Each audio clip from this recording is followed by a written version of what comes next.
Hello vice అందరికీ once again welcome back to another beautiful video. నా పేరు హనీష్, మీరు చూస్తున్నారు blogger Hanish YouTube channel. And మనం ఈరోజు మన రెండు తెలుగు రాష్ట్రాల్లోనే యునెస్కో హోల్ హెరిటేజ్ సైట్గా గుర్తించిన రామప్ప దేవాలయంలో ఉన్నాం. ఇప్పటికి రామప్ప దేవాలయంలో సంగీత పరికరాలు తీసుకురాలేదు, స్తంభాలు చెక్కారు. స్తంభాన్ని ముట్టుకుంటే సరిగమ పదని పలుకుతాయి, మృదంగాలు పలుకుతాయి, వీణానాదం పలుకుతుంది. నేచర్ల గణపతి దేవుడని ఒక మహానుభావుడు, ఒక సైన్యాధిపతి కట్టించాడు. ఆ కట్టించినప్పుడు ఆ దేవాలయాన్ని కట్టినటువంటి శిల్పి పేరు రామప్ప. ఆయన నల్లరాతిని ఎర్రరాతిని కలిపి ఉపయోగించాడు. ఆ ఆలయ నిర్మాణానికి ఉన్న గొప్పతనం ఏంటంటే అది ఇసుక మీద నిర్మాణం చేశారు. కాంచీపురంలో మణిమంటపం పునాది లేకుండా ఎలా ఇసుక మీద నిర్మాణం చేయబడిందో అలా నిర్మాణం చేసి 3 అంతస్తులుగా దేవాలయాన్ని నిర్మించారు. ఈ నందికి ఉన్న డిఫరెన్స్ ఏంటంటే, ఈ నందిని మనం ఏ సైడ్ నుంచి చూసినా కూడా డిఫరెంట్ యాంగిల్స్లో కనిపిస్తుంది. ఒకసారి చూడండి, ఇటు సైడ్ నుంచి చూస్తే ఒకలాగా కనబడుతుంది, ఫేస్ అనేది ఇట్లా లెఫ్ట్ టిల్ట్ అయ్యి. వెనుక నుంచి చూస్తే ఒకలాగా కనిపిస్తుంది, ఇటు సైడ్ నుంచి చూస్తే ఒకలాగా కనిపిస్తుంది. ఒకసారి ఈ ఆర్నమెంట్ డీటెయిల్స్ చూడండి ఎంత డీటెయిల్గా ఉన్నాయో. ఫ్రంట్ యాంగిల్స్కి వస్తే ఇలా ఉంటుంది. అండ్ అలాగే ఇంకొక విషయం ఏంటంటే, ఈ నంది బ్యాక్ సైడ్ నుంచి మనం జూమ్ చేసి చూసినట్టయితే కరెక్ట్గా శివుడు కనిపిస్తాడు. ఒకసారి చూడండి,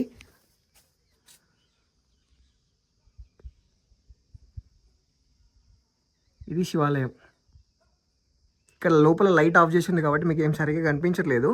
ఇందాక లైట్ ఆన్ చేసి ఉండే ఎంత డీటెయిల్గా కనిపిస్తుంది తెలుసా. నంది దగ్గర నుంచి శివుడు డైరెక్ట్గా కనిపిస్తాడు. అండ్ అలాగే ఈ రామప్ప దేవాలయం అనేది కంప్లీట్గా ఫ్లోటింగ్ బ్రిక్స్తోనే నిర్మించినారు. ఎలాగైతే మన రామేశ్వరంలో రామసేతు ఉంటుంది కదా, సేమ్ అదే రాక్స్తోనే ఈ రామప్ప దేవాలయం కూడా నిర్మించినారు. సో దీనివల్ల ఏంటంటే, ఈ రామప్ప టెంపుల్ దగ్గరికి ఎంత పెద్ద సునామీ వచ్చినా, ఎంత పెద్ద తుఫాన్ వచ్చినా టెంపుల్ అనేది స్టాండర్డ్గా ఇట్లనే ఉండిపోతుంది. నా వెనకాల కనిపిస్తున్న రామప్ప దేవాలయం కన్స్ట్రక్ట్ చేయడానికి ఆల్మోస్ట్ 40 years ఆఫ్ టైం పట్టిందంట. ఇది మనకు 12th centuryలో కాకతీయుల డైనస్టీ రాజైన గణపతి దేవుడు కట్టించినాడు. 12th centuryలో 40 years పట్టింది ఇది కన్స్ట్రక్ట్ చేయడానికి. ఇప్పటికీ కూడా సేమ్ అలానే ఉండిపోయింది.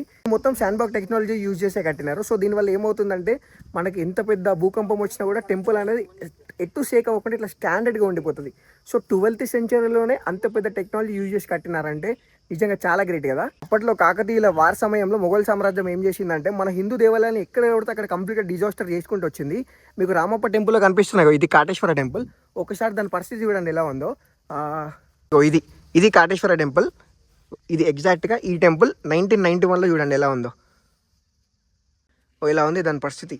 దీన్ని మొత్తం మళ్ళీ మన గవర్నమెంట్ టేక్ ఓవర్ చేసుకొని నీట్గా రీసెర్చ్ చేసుకుంటూ వస్తుంది.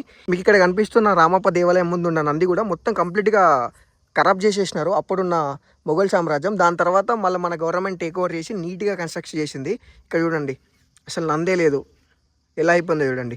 దాని తర్వాత ఇది ఎప్పుడు 1987లో జరిగింది. దాని తర్వాత దీన్ని మొత్తం మళ్ళీ రీకన్స్ట్రక్ట్ చేసి చివరిగా అవుట్పుట్ ఇలా తీసుకొచ్చినారు. సో ఇప్పుడు లైవ్లో చూడడానికి కాటేశ్వర టెంపుల్ ఇలా ఉంది. చాలా హ్యూజ్ డిఫరెన్స్ కదా, ఇట్లుంది.